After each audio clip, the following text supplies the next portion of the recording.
very nearly succeeded.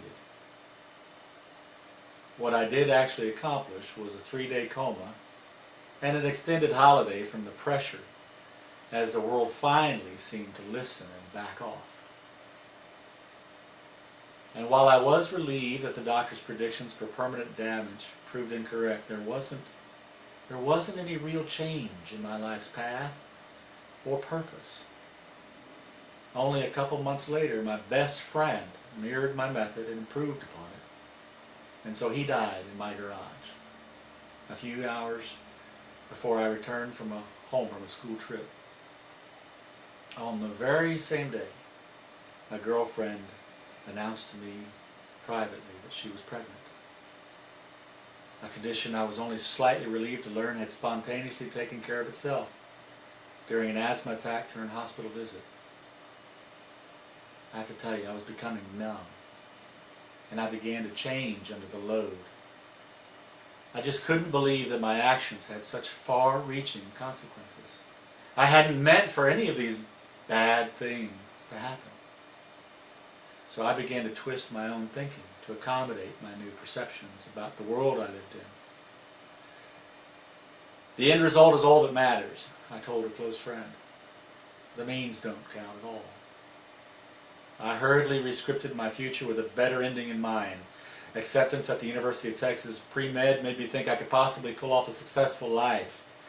I began to steal the things I thought I would need or want to have a pleasant life while under the pressure of a college and very limited finances. I broke into homes I was familiar with. I stole from friends and enemies alike. And as I continued, I started to get more and more careless. As if on purpose, I left clues and signs everywhere. In fact, I was hardly surprised when the police finally showed up at my door. Actually, I was relieved. And even though I had no idea at the time, my father's prophecies were fulfilled. As I took up residence in the Dallas County Jail, well before my 20th birthday, just as he had predicted. But you see, I have another father who had something else to say about who I am.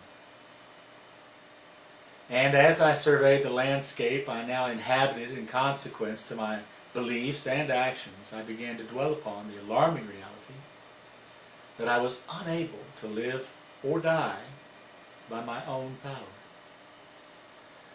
I was literally powerless to choose the right way to live.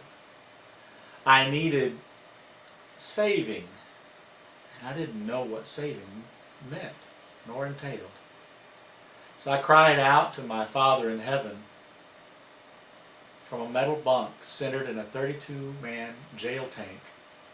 I cried out for 3 straight days, asking for Jesus to come into my heart and to tell me who I am and tell me how to live.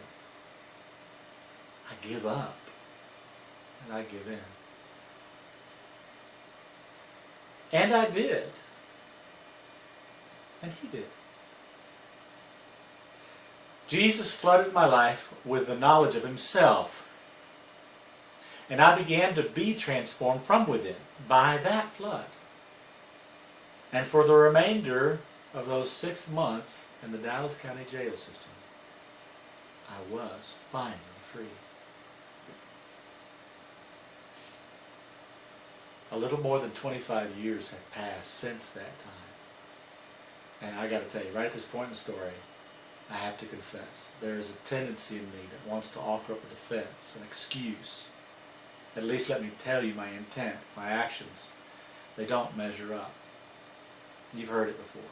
I know you have. I know you've said it before. It goes like this. You see, since the day I prayed that prayer, I wish I could say that I did blank. And God received all the glory due him, and furthermore I was transformed into the poster child for redeemed and reformed liars and thieves, having served Jesus faithfully and never knowingly walked away or chosen to serve myself instead. But that didn't happen. Not even close. But I'm finally through beating myself up over it. And I'm through hiding from the truth. I've had a wild ride in these 25 years. I've made far more mistakes since I came to a saving knowledge of Jesus Christ than I ever did before I knew Him. I'm not going to detail those mistakes here. It's not my point. But trust me on this. I know Jesus and He knows me. And yet I have often lived out of the old destiny.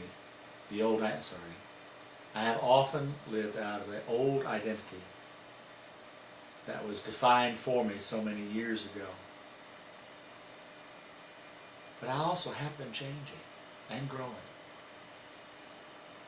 I confess some of that growth is more evident to others than to me.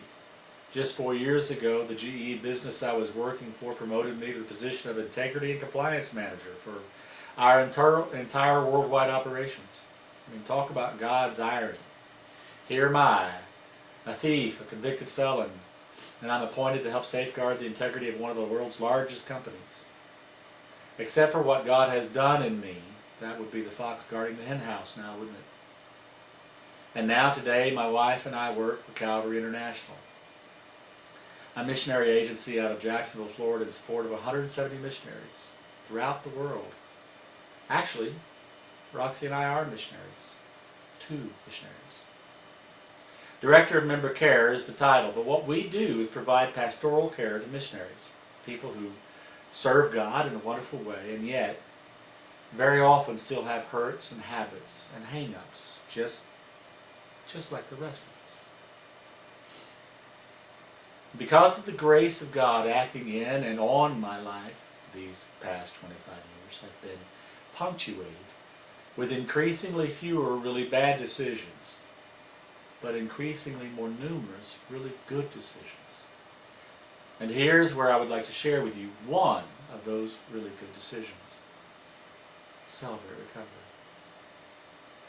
2 years ago, my wife and I were invited by one of the pastors of our church to attend a Celebrate Recovery meeting at another church in our city. You see, together we were exploring this ministry as a possible option to bring into our own church to offer people with problems.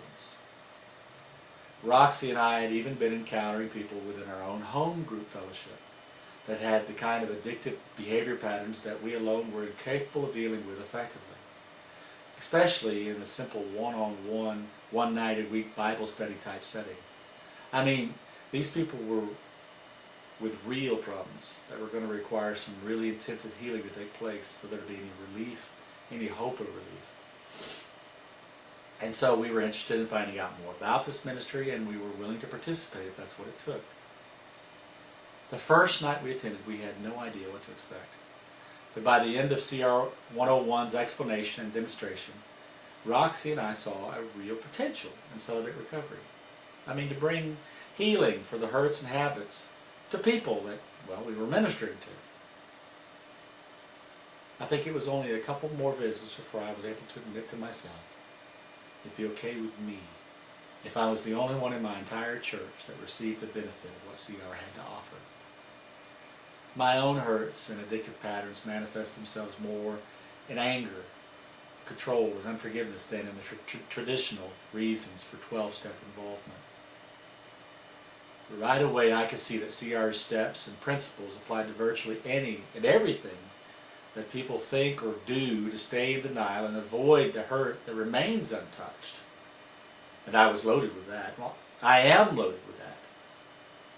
I could see that these principles were invaluable in allowing anyone with a relationship with Jesus the opportunity to get out from under the old identity and into the new.